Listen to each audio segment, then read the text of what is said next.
இதுல ரெண்டு விஷயம் இருக்குது. திருமண விருந்துக்கு வந்துட்டாங்க, வரக்கூடியவங்களை அந்த திருமணத்தை நடத்தின அந்த மாப்பிளையும் பெண்ணுமே சேர்ந்து உபசரிக்கலாம்னா உபசரிக்கலாம். அப்ப ரசூல் ஸல்லல்லாஹு அலைஹி வஸல்லம் அவர்கள் அந்த விருந்துக்கு போயிருக்கிறாங்க. அப்ப மணப்பெண்ணா இருக்கிறவள் வரக்கூடிய மக்களை உபசரிக்கிறது, அவங்களுக்கு விருந்து பரிமாறுவதெல்லாம் மார்க்கத்தில் தடுக்கப்பட்டதுன்னா தடுக்கப்பட்டது கிடையாது. அதனால வலிமா விருந்தின் போது என்ன செய்யலாம், நீங்க மாப்பிள்ளை கொண்டு 2 பேரும் சேர்ந்து விருந்து கொடுக்குறீங்க, மாப்பிள்ளை தான் கொடுத்தாலும் அந்த பெண்ணையும் சேர்ந்து நின்று என்ன செய்யலாம், வாங்க போங்கன்னு கூப்பிடலாம், சாப்பாடு எடுத்து வைக்கலாம், உபசரிக்கலாம். அதெல்லாம் பஞ்சாயத்து கிடையாது. ஆனா அதுல ஒரு பஞ்சாயத்துல இருக்கு. என்ன பஞ்சாயத்து? அது அவரை சுட்டியும் காட்டிடுறாரு. 24-30 வசனத்தை அவரை சுட்டி காட்டுறாரு. அந்த வசனம் என்ன சொல்லுதுன்னு கேட்டா, நீங்க வரக்கூடிய மக்கள் மத்தியில் நீ காட்சி தரலாம். ஆனா என்ன மாதிரி காட்சி தரலாம்னு கேட்டா, சாதாரண இயல்பான உடைகள்ல தான் நீ காட்சி தரணும். அந்நிய ஆண்கள் பலர் வர்றாங்க, அப்படி வரக்கூடிய நேரத்தில் அலங்காரம் செய்த ஒரு நிலையில் நீங்கள் காட்சி தரலாம்னா தரக்கூடாது. ஏன்னா அலங்காரத்தை காட்டுறதுக்கு தான் தடை இருக்கிறது. உங்களை காட்டுவதற்கு, உங்க முகத்தை காட்டுவதற்கு ஒன்றும் தடை கிடையாது, உங்க கையை காட்டுவதற்கு தடை கிடையாது. அல்லாஹ் குர்ஆன்ல என்ன சொல்றான்னு கேட்டா,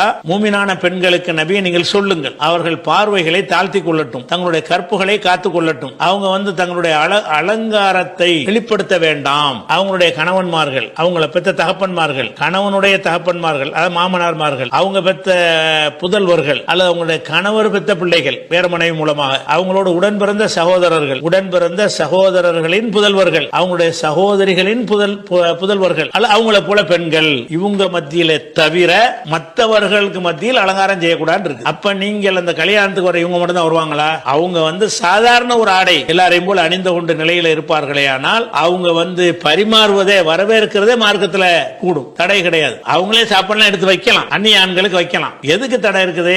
அலங்காரங்களே அவங்களுக்கு காட்டுவது, அங்க போட்டு லிஸ்ட் கட்டிச்சு காதல மூக்குல எல்லாம் போட்டு தொங்க விட்டுருங்கலாம், நகையா போட்டு அப்படியான ஒரு நிலையில இருக்கிறதுக்கு பேர் தான் அலங்காரம். அந்த அலங்காரங்களை வெளிப்படுத்தக்கூடாது, இன்னும் நாட்களுக்கு தான் வெளிப்படுத்தலாம் இருக்கிறது மார்க்கத்துல. அப்ப நீங்க அந்த வரக்கூடிய அந்த சபையில இவங்க மட்டுமா இருப்பாங்க.